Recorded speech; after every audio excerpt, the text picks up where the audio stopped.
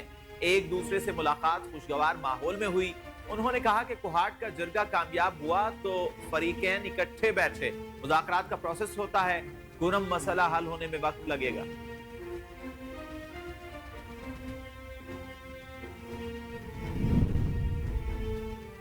Lahore high court نے تحریک انصاف کی 8 فروری کو لاہور مینار پاکستان جلسے کے لیے درخواست پر ڈی سی لاہور سمیت فریقین سے جواب طلب کر لیا۔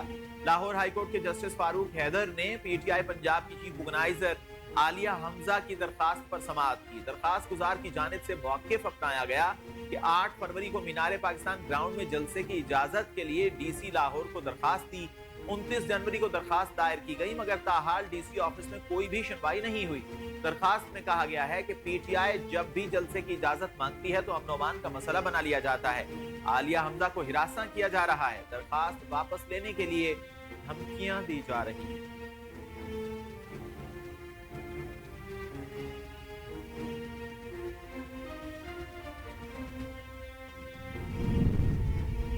سندھ حکومت نے منافع خوروں کے لیے الگ نئے تھانوں کے قیام کا فیصلہ کر لیا۔ وزیر اعلیٰ سندھ کے معاون خصوصی وقار مہدی کی زیر صدارت اشیاء ضروریہ کی قیمتوں پر ضابطے سے متعلق اعلیٰ سطح کا اجلاس ہوا جس میں منافع خوروں کے خلاف سخت کارروائی کے لیے الگ تھانوں کے قیام کا فیصلہ کیا گیا۔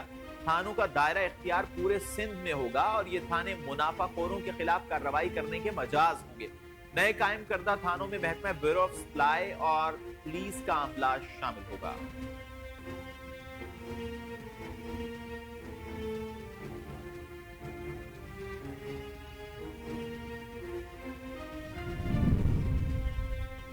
یوم یکجہتی کشمیر کے موقع پر آئی ایس پی آر نے نیا نغمہ جاری کر دیا۔ آئی ایس پی آر کا نیا نغمہ کشمیر بنے گا پاکستان گلوکار احمد جہانزیب نے گایا۔ نغمے کی دھن عرفان سلیم اور کامران اللہ خان نے بنائی جبکہ بول عمران رضا نے لکھے۔ 5 فروری کی مناسبت سے تیار کیا جانے والا یہ گیت ایک عزم ہے، اظہار یکجہتی ہے کہ مقبوضہ کشمیر کے غیور اور دلیر عوام کے ساتھ پورا پاکستان کھڑا ہے۔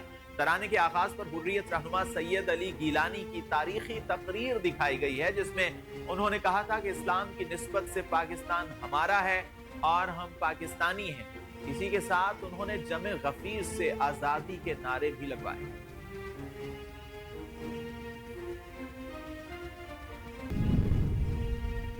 سونا مہنگا، ملک میں سونے کی قیمت ریکارڈ بلندی پر آ گئی اور پاکستان جیمز اینڈ جیولرز ایسوسی ایشن کے مطابق سونے کی فی تولہ قیمت میں آج بھی 1900 روپے کا اضافہ ہوا جس کے بعد ملک میں سونے کی فی تولہ قیمت 2,94,300 روپے کی بلند ترین سطح پر پہنچ گئی۔ 10 گرام سونے کی قیمت بھی 1629 روپے اضافے سے 2,52,314 روپے ہو گئی۔ ایسوسی ایشن کے مطابق عالمی بازار میں سونے کا بھاؤ $16 اضافے سے $2,815 فی آؤنس ہے۔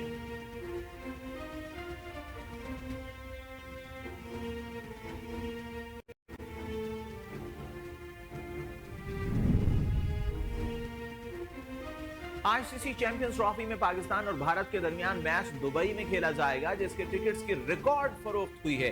پاک Bharat match Dubai cricket stadium میں 23 فروری کو ہوگا جس کے ٹکٹس 45.6 ملین درہم میں فروخت ہوئے ہیں۔ چیمپئنز ٹرافی کے دیگر میچز کے ٹکٹس کی بھی حیران کن فروخت ہوئی اور دبئی میں تمام میچز کے ٹکٹس 88.55 ملین درہم میں فروخت ہو چکے۔ پاک بھارت میچز کے ٹکٹس کی قیمت 500 درہم سے 12,500 درہم تک تھی۔